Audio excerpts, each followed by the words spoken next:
Olá pessoal, todos vocês que estão nos assistindo. Estamos estreando hoje o Papo da Semana de uma forma diferente. A partir de hoje nós vamos entrevistar, conversar com personalidades aqui da nossa cidade, da região, sobre os assuntos aí que estão sendo destaques aí aqui e no nosso país, né? Hoje nós vamos ter uma presença ilustre, né?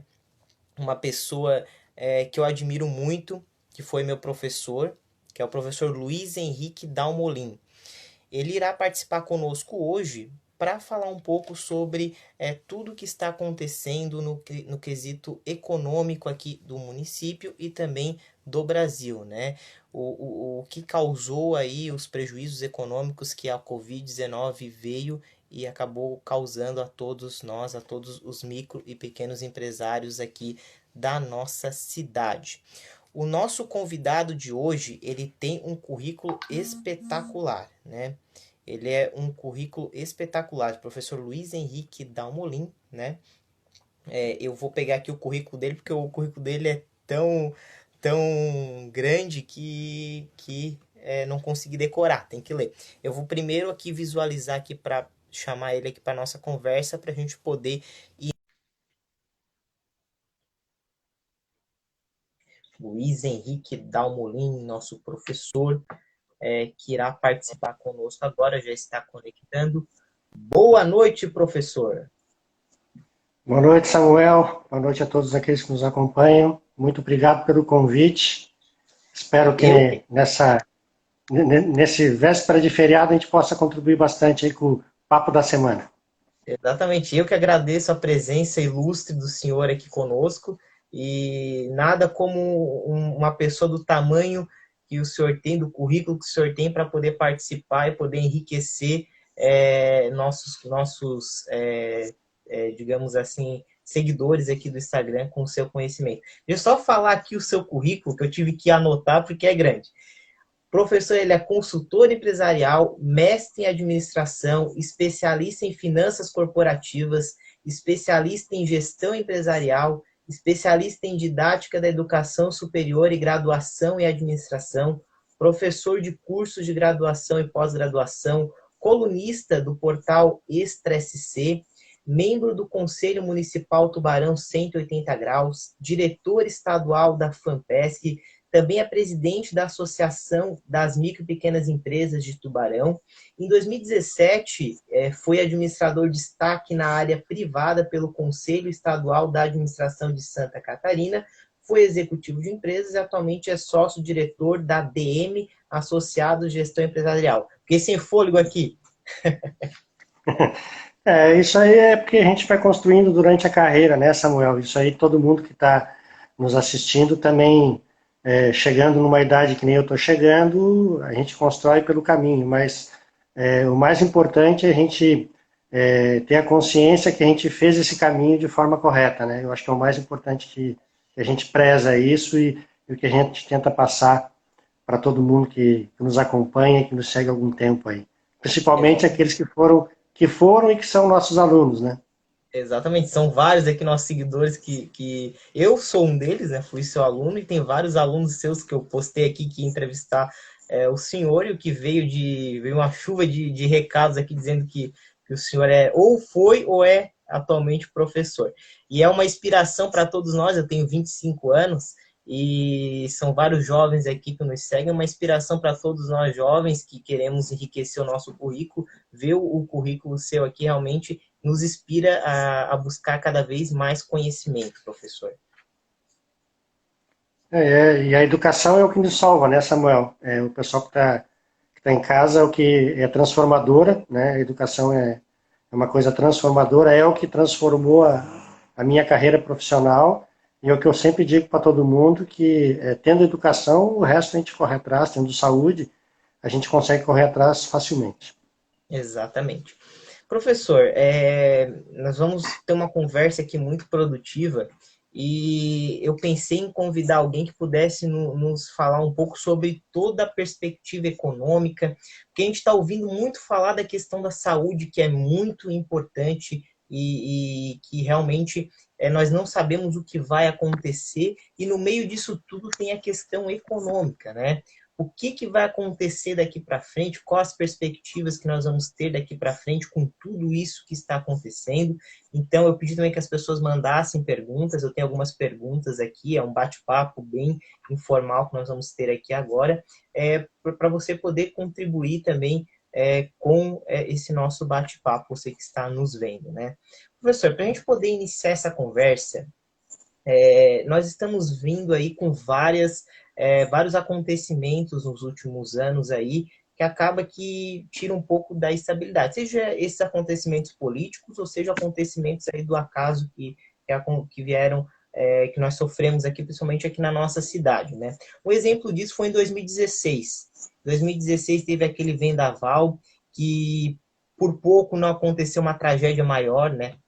Foi um vendaval que aconteceu apenas uma morte, né? Mas o tamanho, a magnitude que ocorreu, o estrago que ele causou, poderia ter acontecido se fosse num dia de semana, como foi no domingo, né? Se fosse num dia de semana, o estrago poderia ser muito maior, muitas vidas poderiam ser perdidas nesse dia, né?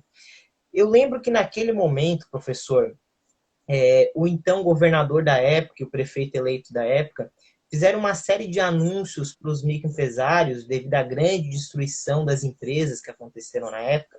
Então, teve anúncios de facilidades de crédito que poderiam ocorrer ali para poder ajudar esses micro e pequenos empresários aqui de Tubarão e de região, né? E aconteceu que, até ouvi uma entrevista sua, e isso me chamou a atenção, que várias pessoas se cadastraram, vários empresários, porém apenas, se não me engano, 6 conseguiram esse financiamento devido ao tamanho da burocracia que aconteceu na época, né? E agora, em 2020, o governo do estado ele fez uma série de anúncios aí de carência maiores, aí, postergação de contratos de financiamento, novas linhas de crédito, né, de capital de giro, em até R$ 200 mil. Enfim, uma série de propostas aí do governo do estado. A pergunta que eu faço para o senhor, você acha que os anúncios que o governo do estado fez até o momento suprem as necessidades dos microempreendedores, dos empresários aqui da cidade? E há uma pressão das entidades para que esse episódio de 2016 não volte a ocorrer, que fique só no anúncio e na prática acabe que os empresários aqui acabem ficando na mão? Há uma preocupação? Bom, Samuel, é bom a gente entender um pouco esse contexto financeiro para todo mundo poder identificar o que aconteceu. Você lembra a data que aconteceu o vendaval, né? O vendaval aconteceu no mês de outubro, só que as linhas financeiras, digamos assim, os bancos, eles já organizam isso no início do ano, em janeiro. Então, para o próximo ano, quem entrar com projetos já tem valores reservados para projetos. Quando chega em outubro, o banco ele não tem dinheiro suficiente, ele tem algum dinheiro de algum projeto que foi pago, mas naquela época foi feita alguma coisa emergencial para tentar se levantar algum recurso. Foi feita uma campanha, eu participei dos eventos, várias pessoas participaram, tivemos cerca de 1.000 inscrições, e aí de pessoas físicas, jurídicas pedindo recursos, 80 conseguiram o cadastramento efetivo, mas só 6 naquela época conseguiram o recurso. Hoje, e eu estou falando de um evento que aconteceu especificamente numa cidade, numa região aqui do sul, mais em Tubarão. Agora, você me pergunta se o dinheiro que o governo do estado vai disponibilizar para todas as empresas do estado é suficiente. A resposta é não. Porque, primeiro, no mercado financeiro não existe 2 dinheiros, existe um dinheiro. E se aquele dinheiro está sendo ocupado por alguém, não tem como emprestar para outro. O mercado funciona assim.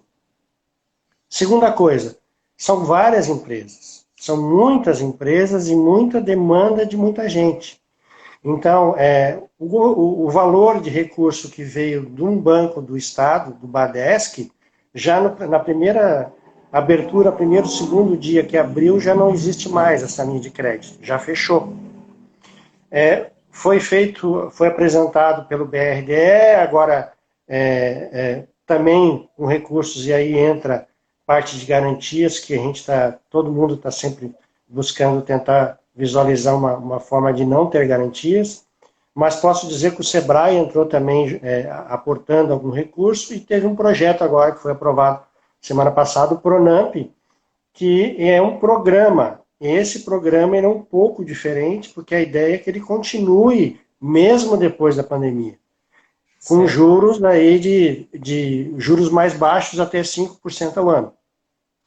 Então, nós como empresários, e todos os empresários e as associações na qual eu pertenço à AMP, nós estamos todos unidos pedindo que, primeiro, tenha crédito para as empresas, que a gente não exista demissões, né? E que as empresas também não morram. A gente não pode matar a galinha. A gente tem que ter essa ideia. A segunda ideia é que a gente possa não ter tantas garantias, ter mais possibilidade de aumento de crédito para as pessoas e para os empresários, porque o número está crescendo já de desemprego. E aí, uma coisa a economia, às vezes o pessoal está falando da saúde e da economia, né? Na verdade, andam juntas, e a economia ela não pode ser travada. Exato. Você perceba o seguinte, vou te dar um conceito para todo mundo que está em casa, que é o conceito de recessão. Recessão fala para a gente que é uma retração geral da economia por um determinado período de tempo. Ela tem uma queda de nível de produção, aumento de desemprego, queda da renda das famílias, redução das taxas de lucro e o aumento das falências. Isso ainda não está acontecendo, mas nós não estamos parecidos assim com 90% de situações. Seria Para uma todo mundo segunda onda, né? Uma segunda onda que uma vai. onda, exatamente. Ó, o número de...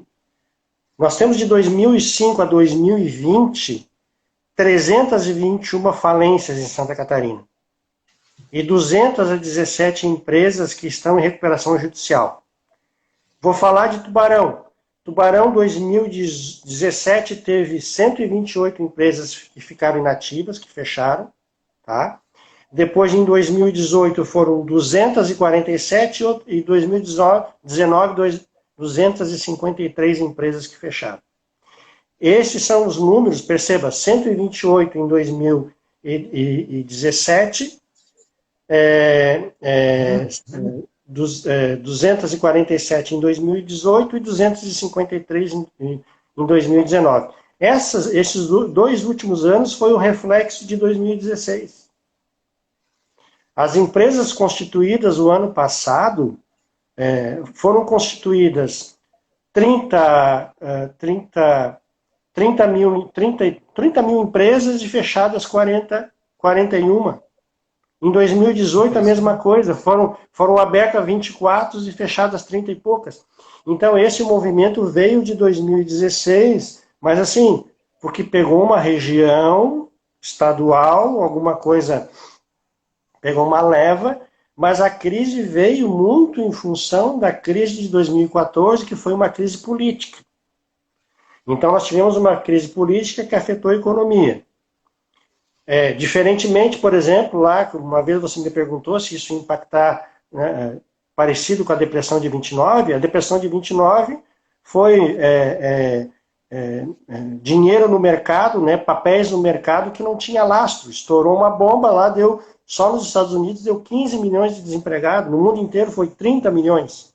Agora a nossa crise não é de credibilidade e não é de uma política, está sendo uma crise de saúde. Perceba que é diferente, né? E é diferente de uma bolha inflacionária, de alguma coisa. Então, as coisas, nós como empresários, nós estamos bastante preocupados, tá? Nós temos uma grande preocupação que não que consiga vir dinheiro, porque já temos aí um número de quase 400 mil desempregados em Santa Catarina. É um número exatamente muito elevado. Eu já vou Sim. engatar, então, uma pergunta aqui que causa muita preocupação tanto para os microempresários quanto também para os funcionários. Eu vejo uma aflição muito grande também por parte dos funcionários, que seria o seguinte: como especialista, como o senhor está vendo essas movimentações econômicas? E nós podemos dizer que esse ano de 2020 ele vai ser o ano do desemprego, professor? Bom, primeiro que o ano acabou, né, Samuel? É, O ano nem exatamente. começou. Lá na Bahia, por exemplo, eles estão no carnaval, eles saíram do carnaval e foram para ficar, nem Olha, começaram a trabalhar, está tudo parado. Então, exatamente. assim, é brincadeira, mas o ano não realmente não iniciou. E vai ser, o desemprego já, não sei, hoje já saiu uma notícia que nos 3 primeiros meses já tem um acumulado de 1.200.000 desempregados, isso aí dá 1,2 já no índice de desemprego, e com certeza, se continuar, principalmente São Paulo, que é um motor da economia do Brasil, vai influenciar bastante. Nós temos uma bolsa, digamos assim, um bolsão que é Minas Gerais, que também tem uma economia forte que ainda não foi afetada, mas nós estamos vendo aí Rio Grande do Sul, Paraná, tendo... o que vai nos salvar vai ser o agronegócio. Se o agronegócio, graças a Deus, está indo bem, espero que continue assim, E que a sempre seca salva. não sempre salve e o agronegócio é uma solução. Mas o Brasil agora estava naquela, como dizia o ministro Guedes, estava começando a encaminhar, nós já remetemos e descemos do avião e vai demorar um pouco para acontecer. É importante essa questão porque nós estávamos vendo nos últimos meses uma queda no desemprego, né? O desemprego ele se manteve num nível elevado desde a crise política de 2015 da então presidente Dilma Rousseff, e depois com Michel Temer se criou uma perspectiva de que o desemprego iria cair, e depois a crise da JBS acabou que toda aquela perspectiva foi por água abaixo.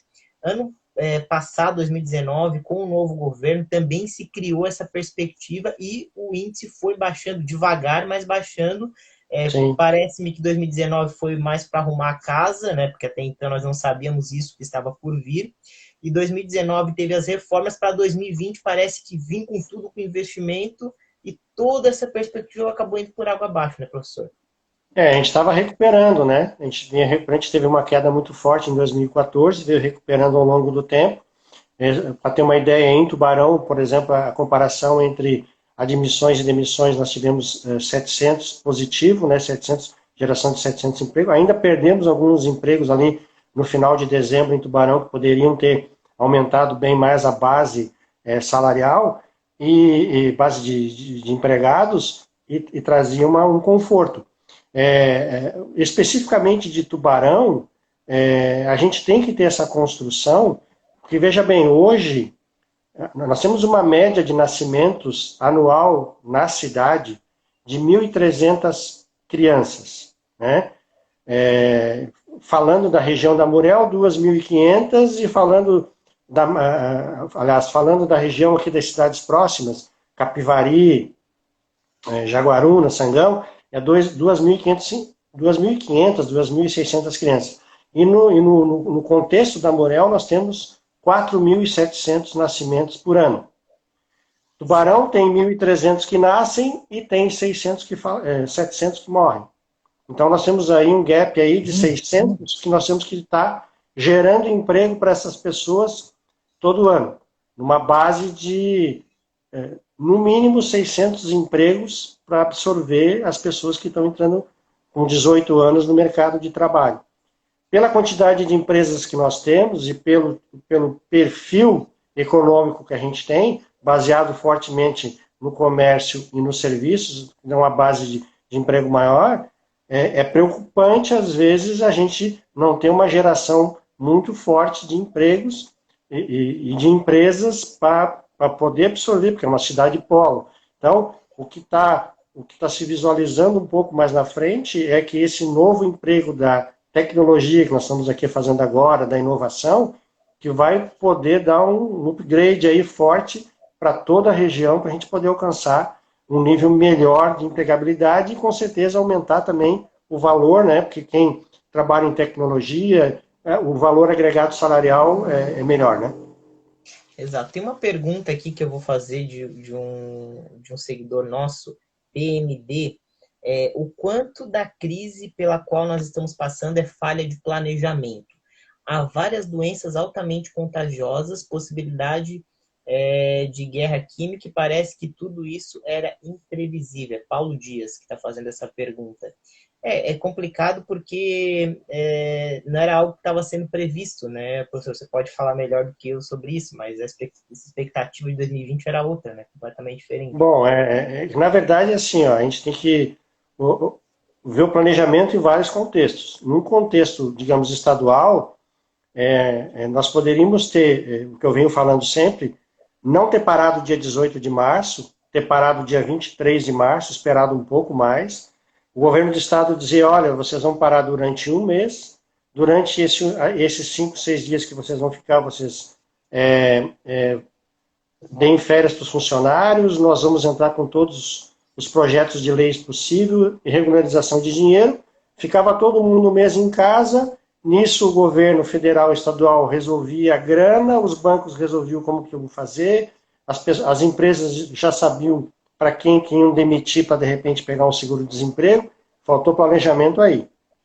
Pois Em relação... dúvida, professor, só para acrescentar também nessa pergunta.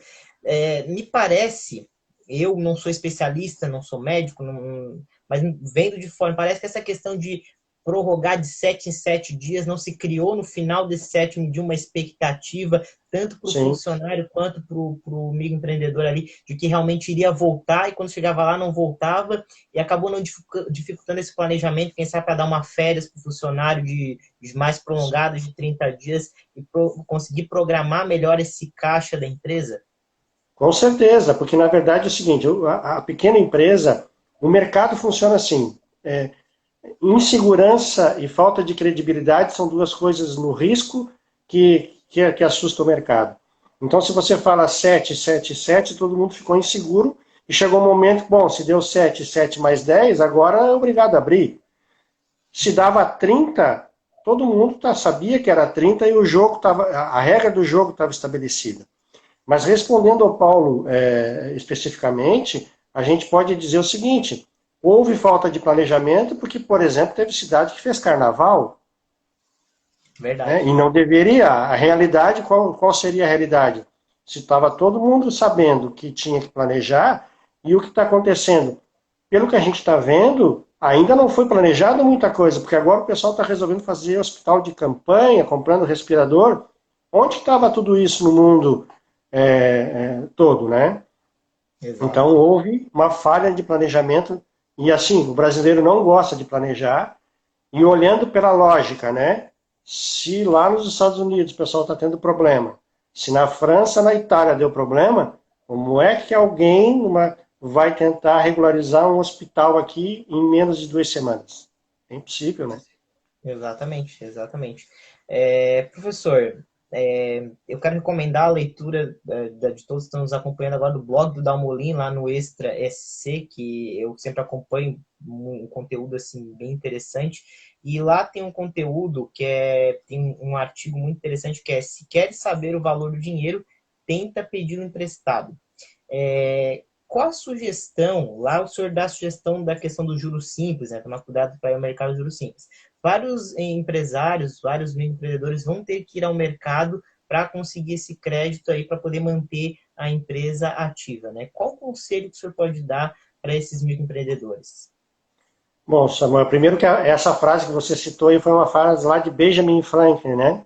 Ele que disse isso, quer saber o valor do dinheiro, tenta pedir emprestado. Ali no blog, na coluna do blog eu tentei apresentar que existe 2 modelos de tipo de capitalização. Uma capitalização simples, que é o juros simples, e uma sobre juros compostos.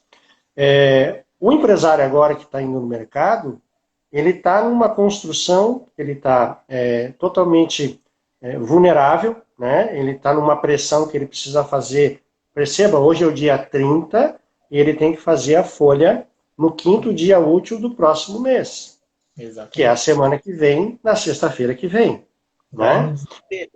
Vai no desespero. Só que assim, ele está escutando o Dalmolin falar aqui que existe um projeto do governador, do senador Jorginho Melo, um projeto com 5% ao ano, um valor do BRDE de 1% ao mês. Só que o cartão de crédito, o cheque especial, o cartão de crédito está 263% ao ano, o cheque especial está 130%, a conta garantida está 111%. Onde que esse cara vai buscar dinheiro? Ele vai chegar lá no banco, o banco vai olhar e vai fazer uma coisa que ele vai identificar se ele tem capacidade de pagamento ou não, se ele é um bom pagador, se ele tem o que ele tem para oferecer para o banco, e conforme a necessidade do banco também de oferecer, vai oferecer uma taxa que o banco acha que é o ideal para o banco e não para o empresário. Então, a dificuldade é grande, realmente é bastante difícil. Nós temos aí um contexto de mercado financeiro que está descasado com a economia, basicamente. Assim, o mercado financeiro, eu falo mercado financeiro, eu falo os bancos. Eles estão numa situação que eles continuam fazendo o que eles fazem há 200, 300 anos. Uma E situação aí, privilegiada. a gente aqui precisando para fazer uma folha de pagamento, para tentar regularizar a produção para a bicicleta continuar, né? Tem que pedalar para a bicicleta funcionar, só que ali na frente tu tá vendo que tu vai ter que pagar um juro alto no qual tu não te programou, tu não te planejou, e esse juro não está no preço do teu produto. Tu vai ter Pois é, que vender mais. aí nós entramos numa outra questão aqui que eu quero levantar, porque assim, o governo federal, ele deu essa questão do auxílio emergencial, né, que é algo a curto prazo, né? Só que assim, nós vimos aqui de fora, dá uma impressão que é necessário mais, é necessário algo a mais, né? Até tem um artigo interessante que é sobre a bala de prata de um governo. O senhor tem também lá no seu blog um texto bem interessante, que o senhor fala da época do plano Collor 1, foi uma bala de prata naquela época para o governo Collor, e posteriormente originou a questão do plano real, né, com algumas modificações ali, foram usadas, outras não utilizadas, né? Falta para o governo uma bala de prata para o governo federal? E o senhor acha que vai vir essa bala de prata? Se faltar, realmente vai vir essa bala de prata? Ou o orçamento público já está estourado e não dá mais para fazer algo mais com uma maior perspectiva? Bom, é que às vezes matar com uma bala de prata você tem que ser um bom atirador. E naquela época lá, era uma expressão que o Collor colocou, ele colocou um modelo da bala de prata, que basicamente o plano Collor era baseado num tripé de um ajuste fiscal, né? De um ajuste administrativo com a corrupção, né? E um tripé tributário forte, né? Só que assim, ó, o que que acontece? Hoje, a crise não é o Brasil que pode, por exemplo, ir ali no FMI e recorrer um dinheiro, ir lá no Trump e pedir uma grana, e ali não tem dinheiro para todo mundo, porque está todo mundo tentando olhar o seu próprio dinheiro. Então, o dinheiro, naquela época, nós não tínhamos reservas cambiais. A nossa inflação estava a 1.780 por ano. A inflação de fevereiro daquela época foi de 80%. Então, você olhando esse contexto, hoje, se nós fôssemos pedir dinheiro, quem é no mundo que vai emprestar? Exatamente. Talvez um governo ou dois aí, que foi até colocado anteriormente, talvez um governo, a China, que está comprando muita coisa porque tinha uma reserva lá, talvez algum outro país vai ter. Mas, com certeza, a economia ocidental que a gente está inserido aqui, está todo mundo preocupado em comprar vacina, comprar respirador, aparelhar as fronteiras, e vai ter crise na aviação, vai ter crise no turismo, vai ter um monte de gente. Então, o emergencial esse é aquela pergunta assim, quantas vezes por dia tu come? Come 3 vezes por dia. Então eu vou te fazer o seguinte, em vez de comer 3, tu vai comer 2 vezes agora. Daqui mais um tempo, tu vai passar a comer uma vez só. E depois vai chegar uma hora que tu não vai ter comida. Uhum. Esse que é o problema. O emergencial, o nome já diz. Tu faz, não é permanente, é emergencial. E as reservas, o Brasil não tem reserva cambial. Queimou dinheiro muito aí nas saídas de, né? Nós temos um processo que já vem ao longo dos anos, que é a não industrialização, né? Ou seja, hoje qualquer coisa no mundo é produzido na China, e aí tu não tem base de 80% dos produtos farmacêuticos hoje são produzidos na China. Se a China disser assim, ó, não faço mais para ninguém, Eles têm nós um vamos ter que ficar. monopólio. Eles têm um monopólio. Exatamente. E esse argumento é Exatamente. interessante porque se ouve muita gente falar que não, o Brasil tem reservas cambiais, vamos queimar as reservas cambiais, vamos taxar grandes fortunas, e no fim nada disso vai resolver, pelo contrário, vai só piorar o problema, né? Vai afastar investimento e o resultado prático disso é zero, né? O investimento já está fugindo em função daí, existe uma outra parte que é uma briga política causada pelos políticos. E aí Exato. ninguém vai botar. Ó, existe uma prática de mercado que diz que ninguém bota dinheiro bom em negócio ruim. Ninguém vai vir lá de algum lugar no mundo, olhar uma confusão que cada dia acontece uma coisa nova e chegar e dizer, não, eu vou abrir uma empresa lá e vou apostar 20 milhões de dólares que vai dar certo. Ninguém faz isso. Né? Outra coisa, que para quem escuta, e aí alguns são nossos alunos, tem que estudar. Né? Quem vai sair do mercado, nós vamos sair de repente com 15, 16, 17 milhões, mas as empresas vão contratar quem? Quem sabe fazer e quem tem currículo, que faça algo diferente. Então, tem que estudar. Né? A gente fala para os alunos do Senac, pessoal, vocês fazem um curso aqui, mas tem que ter empregabilidade. Você sai do curso, tem que estar empregado ou trabalhando. Então, esse contexto ali na frente, Tem que suprir a demanda. só para você na crise lá de 29, os Estados Unidos teve 15 milhões de desempregados, mas muita gente era braçal. Esse não conseguiu voltar no tempo certo. Exatamente. É isso que eu sempre costumo falar também. A gente tem que focar nessa questão da educação, suprir a demanda de mercado, porque muitas vezes o desemprego está alto e nós vimos, em contrapartida, várias vagas que não conseguem ser preenchidas por falta de profissionais qualificados, né? Então entra também essa Sim. questão muito importante que o senhor levantou agora com relação a isso. E já que a gente entrou nessa questão de governo, eu sempre acompanho os seus posicionamentos no rádio, principalmente no programa Em Debate do Ronaldo Santana. Mando um abraço para o Ronaldo também, se ele estiver nos acompanhando. E seu posicionamento sempre foi digamos assim, de alguém que é vigilante com o uso do dinheiro público, né?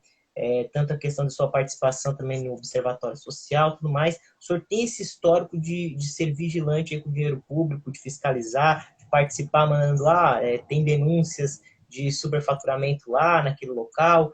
E agora, com esse decreto do governo, que foi o decreto, deixa eu só ver aqui, que é o de calamidade pública, né? Estado de calamidade pública, que faz com que os governos estaduais, todas as administrações, o executivo não utilize mais licitações nas compras aí realizadas, né?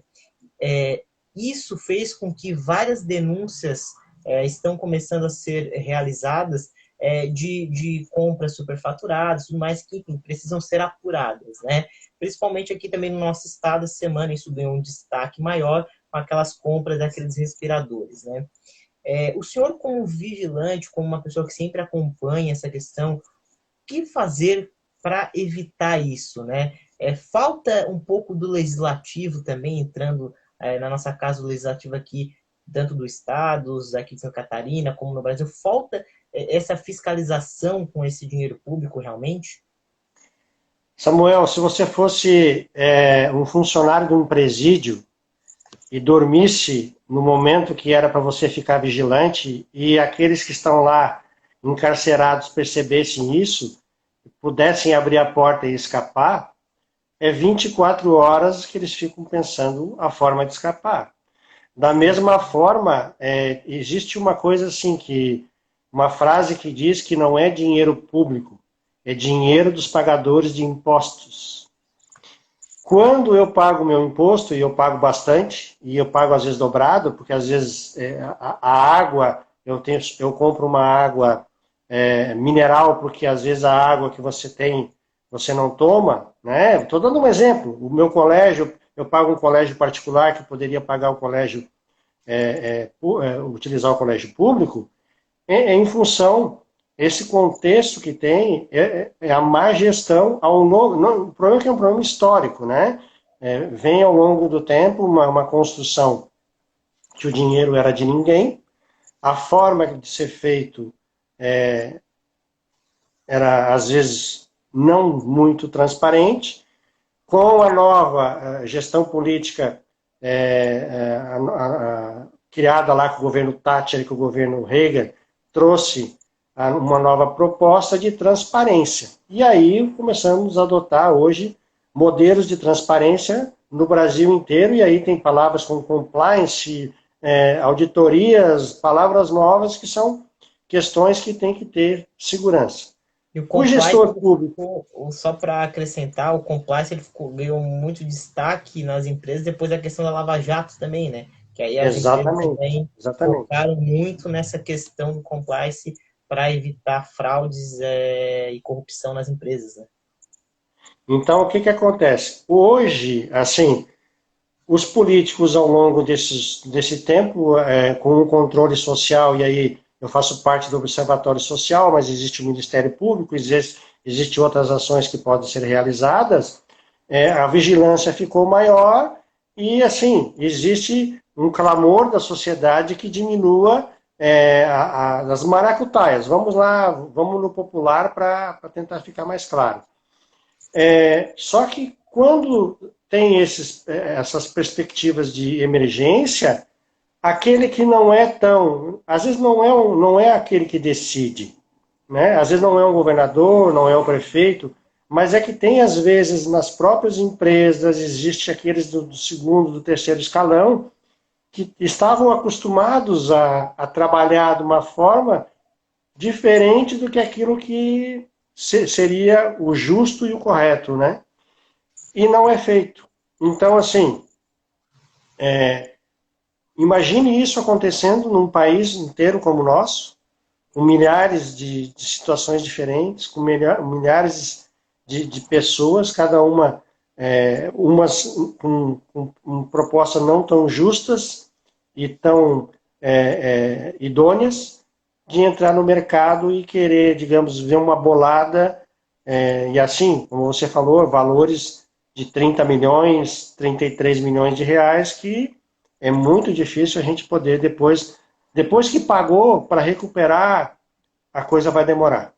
É complicado. Até a gente vê um exemplo de boa recuperação de dinheiro público foi com a Lava Jato, que recuperou muito dinheiro, mas o tanto que foi recuperado, ainda se comparar o que foi desviado, foram valores ali, mas proporcionalmente enormes, né? Enormes, Sim. infelizmente, né? Porque é E complicado. foi gasto, né? E esse dinheiro é um dinheiro que não volta mais. E tem muito dinheiro desse aí já foi utilizado em outras coisas e já virou outras situações. Então, vai ser bastante difícil. O importante é que a gente começou um exemplo de limpeza, né? O ideal é que continuasse. Eu sou um que sou a favor, gostaria que a Lava Jato retomasse fortemente essa pegada aí e continuasse botando quem tem que responder, que responda, que vá para a justiça e resolva com a justiça o problema dele, né? Ele tem que devolver o que é nosso e Exatamente. E assim, professor, qual o recado que o senhor pode dar para os microempreendedores aqui, principalmente da nossa região? no meio dessas incertezas, nós estamos lembrando que isso ainda pode ser que não tenha nem passado, né? Nós vivemos uma parte ali que teve essa quarentena, mas nós não sabemos se nós já estamos no pico, se já passou esse pico, se pode vir esse pico, e se vir esse pico da doença, se vai parar de novo, se vai ter realmente outra quarentena, nós não sabemos, nós temos essa incerteza enorme, né? Qual recado o senhor pode dar para os microempreendedores que estão apreensivos com relação a isso? Que caminho tomar? Acho que é mais da torcida, né? Mas que recado o senhor pode dar com relação a isso? Diz o ditado que esse recado, como é que é? Se conselho fosse bom, né? A gente não dava, vendia, né? Mas assim, é bastante difícil porque a incerteza ainda ela está muito forte. Agora, a gente tem que prestar atenção, porque agora que o vírus está começando a circular, eu acho que o pico ainda não chegou, porque perceba, hoje nós estamos com praticamente quase 30 graus aqui em Tubarão. Quando chegar o inverno, como é que vai se comportar isso? Né? Em ambientes fechados, as pessoas, digamos assim, já não estão acostumadas mais, né? Porque vai passando o tempo, a pessoa vai tirando a máscara, vai cumprimentando, vai dando beijo, vai dando abraço, e aí, assim, vai frequentar restaurante, vai acontecer. Então é muito difícil e cada tipo de negócio é um negócio específico. Nós temos, assim, muitos MEIs, né? Nós temos muito autônomos em Tubarão, nós temos aí muitas pequenas empresas, e aí essa construção vale para cada perfil de mercado. Vou dar um exemplo. Uma coisa é você falar para alguém que é do segmento de alimentação que ele paga um boleto 7, 14, 21. Ele paga a comida dentro do mês que ele está comprando. Diferentemente de uma indústria que vai fazer 30, 60, 90. É difícil. Mas assim, o que a gente recomendou no início que vem recomendando fazer? Basicamente, tem que rever os processos. Todos os processos. Tem que mapear o processo, visualizar, tentar identificar aonde que pode ganhar alguma coisa na análise de processos para ganhar uma economia em algum lugar. Achar alguma coisa que possa... maior, alguma coisa nesse sentido? Exatamente. Rever os processos internos. Rever os contratos, né? Tem muitos contratos que, de repente, o outro lado também está precisando de uma ajuda. O que eu digo assim, a gente também tem que ter consciência que não pode parar de pagar as contas. Nós temos que pagar e numa forma gradual, todo mundo saindo junto, né? E nessa revisão de processos, eu tenho que analisar os meus custos, analisar minhas despesas, né? Eu tenho que rever investimentos, se realmente são viáveis e possíveis agora. Eu tenho que fazer novas formas para me vender. Tem gente que está criando delivery, tem gente que está criando e-commerce, tem gente que está trabalhando, achando uma outra forma de tentar comercializar, porque não tem como. E é aquilo que eu sempre digo para todo mundo, tem que fazer fluxo de caixa. Empresa ou pessoa que não tem o fluxo de caixa, que não sabe quanto ganha, quanto que tem para pagar e quanto tempo ainda leva, né? Tendo um fluxo de caixa, eu posso visualizar quando que vai faltar dinheiro, eu posso, sabendo os meus custos e as minhas entradas, eu consigo identificar o meu ponto de equilíbrio, onde minhas receitas e os meus custos, eles se equivalem e dali para frente eu consigo ganhar dinheiro. Tem empresa, por exemplo, que atingiu o ponto de equilíbrio hoje. Como é que ela vai ganhar dinheiro amanhã, se amanhã é dia 1º de junho? Né? Então eu tenho que conseguir antecipar o meu ponto de equilíbrio. Então são várias situações, mas é que cada um tem o seu problema, Samuel. Cada empresa é uma perspectiva diferente. Tem gente que, por exemplo, tem que pagar dia 5, vai ter que pagar uma folha de 10, 12, 15 mil, né? Com os encargos e tudo mais. Mas tem gente que tem que pagar de 100 a 200 ou 300 mil, 500 mil na sexta-feira. Se não tinha, como é que ele vai fazer? Vou vender um carro. Vou vender um carro, um apartamento. Quem é que vai comprar? Exato, exato. E principalmente as empresas que já têm algum tipo de dificuldade de fluxo de caixa, né? Já vinha com algum tipo de dificuldade, a probabilidade dessas empresas morrerem vai ser enorme, né? Eu vou dar um exemplo de um associado nosso da AMP que me disse uma coisa que eu fiquei extremamente chateado e preocupado. Ele procurou, ele foi um que conseguiu um financiamento um valor do Badesc na época do vendaval e foi tentar agora um novo empréstimo e foi negado porque ele tinha já pego um valor anterior lá e tinha que pagar aquele lá primeiro para pegar um novo. Mas como? É emergencial, está todo mundo numa situação difícil, lá também foi emergencial. Então perceba que o banco não. A gente tem que. Às vezes os iguais não são tratados como iguais.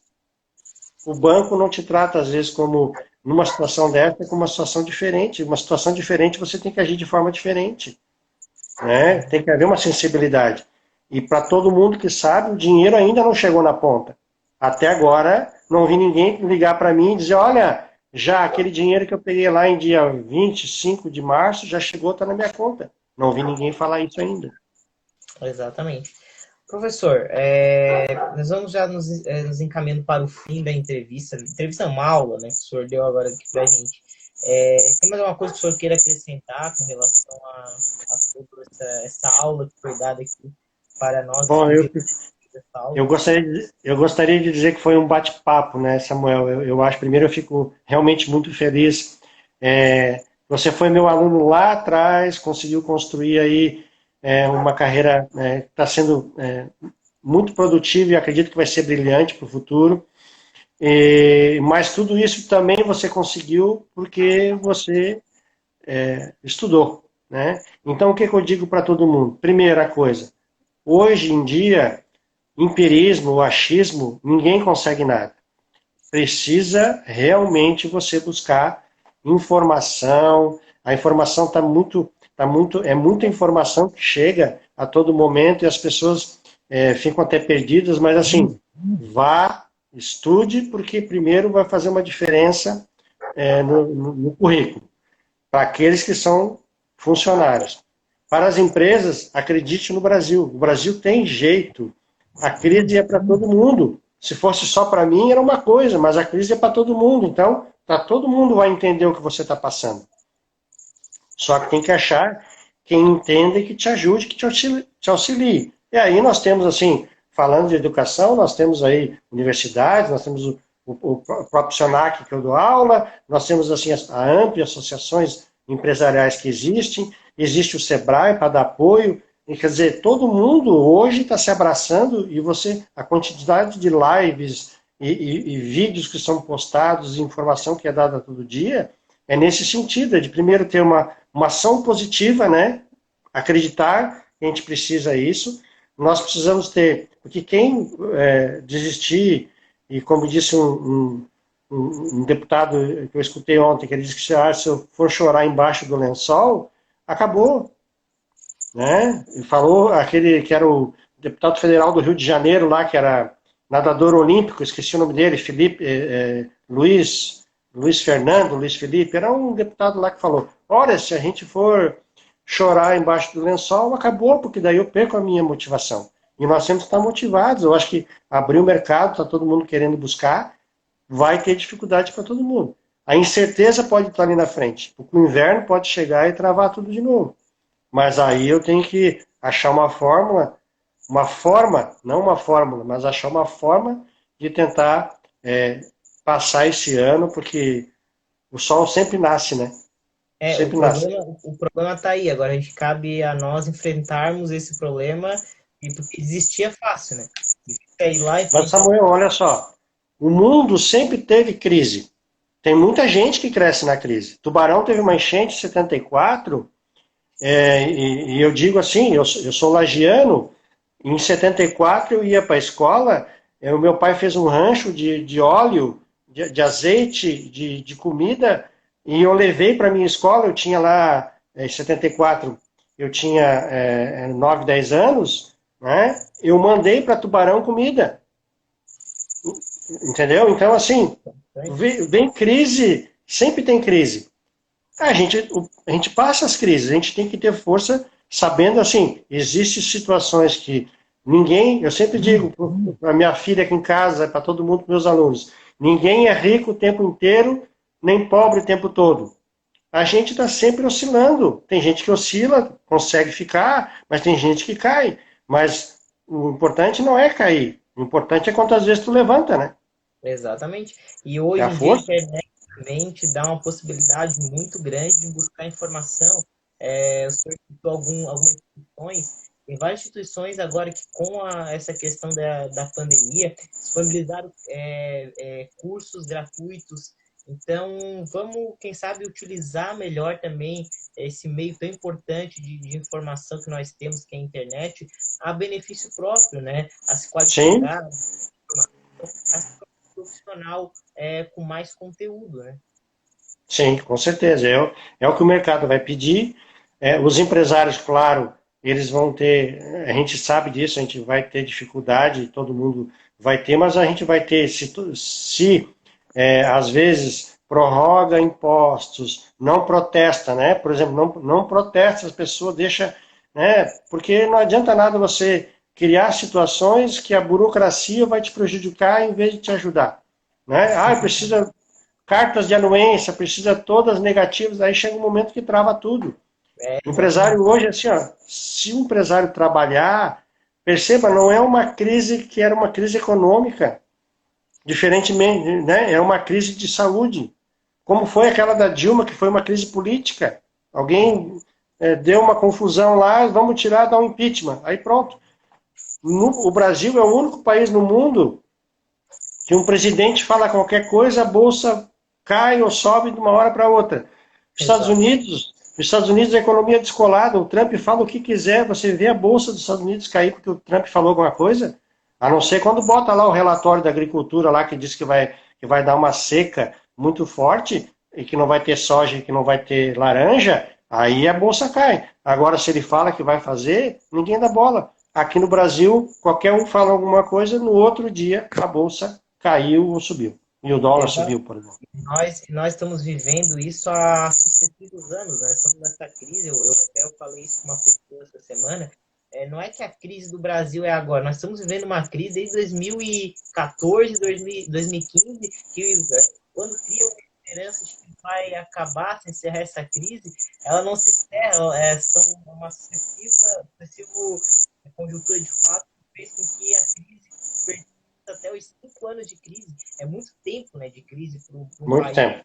como o Brasil, que é subdesenvolvido ainda, que é complicado, é complicado. Vamos torcer realmente para que essa pandemia já esteja no seu auge aqui no nosso país, que a partir de agora comece a diminuir, né, os números de casos, de mortes principalmente, e que realmente a gente consiga ver aqui daqui para frente um cenário com a perspectiva melhor, né, com um otimismo melhor Isso. para o É, nosso. a torcida é essa, que a gente consiga. Eu queria agradecer o teu convite, também pedir desculpa aí pro pessoal, porque assim, como é a primeira live minha, né, não estou muito acostumado, eu não sei se eu olho para a câmera, se eu olho para o Samuel, se eu olho para mim, eu estou meio um pouco atrapalhado, a gente não é muito acostumado, mas eu acho que com o tempo a gente vai ganhando um pouco de experiência, ter uma experiência boa para todo mundo, é uma dificuldade que é uma dificuldade. Eu gosto de falar olhando, né? Às vezes, quando eu dou entrevista numa rádio, às vezes tu dá uma entrevista na rádio, tu não está olhando o teu interlocutor, e às vezes tu não percebe a reação dele lá naquele momento. Então, é legal a gente falar olhando para as pessoas. Eu acho que é bem, muito bom. Queria agradecer a todo mundo que acompanhou. E aí, se quiserem também acompanhar a gente pelas redes sociais, a gente está no Instagram, está no Twitter, está no Facebook, está num monte de lugar aí. Isso, exatamente. Eu que agradeço isso aqui. Foi um conteúdo. O senhor está convidado sempre que quiser participar. O convite está, as portas estão abertas sempre. Todo dia eu tenho isso não como uma entrevista, um bate-papo, mas para mim é uma aprendizagem. Eu gosto sempre de ouvir, de aprender. Eu quero sempre quando eu ouço alguém falar, eu busco conteúdo. Eu sei que o senhor tem muito conteúdo para passar para a gente, seja na rádio, seja nas suas redes sociais, né? Também no programa em debate, que a gente acompanha aí diariamente. E tenho só que agradecer a sua presença aqui, professor. Obrigado, Samuel. Obrigado a todos. Eu agradeço. Precisando é só me chamar. Se tiver alguma pergunta aí que ficou, que o pessoal depois queira nos enviar, ou você queira nos enviar, a gente responde com o maior carinho, sem problema nenhum. E a gente agradece a participação. Ok, professor. Um Tá abraço. bom? Tudo de bom. Um Boa noite. abraço. Tchau, tchau.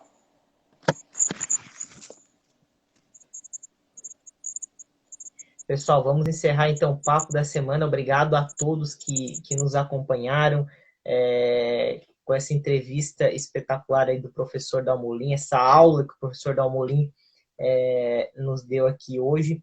Toda quinta-feira, às 8 horas da noite, nós vamos aí convidar pessoas, personalidades que possam realmente trazer um conteúdo muito bom aqui para as nossas redes sociais, tá? Papo da semana, muito obrigado a todos vocês que acompanharam. Se tiver perguntas aí que não deu tempo de a gente fazer aqui, pode mandar aqui no privado que nós enviamos ao professor Dalmolin sem problemas, tá, pessoal? Muito obrigado a todos, boa noite e até a próxima.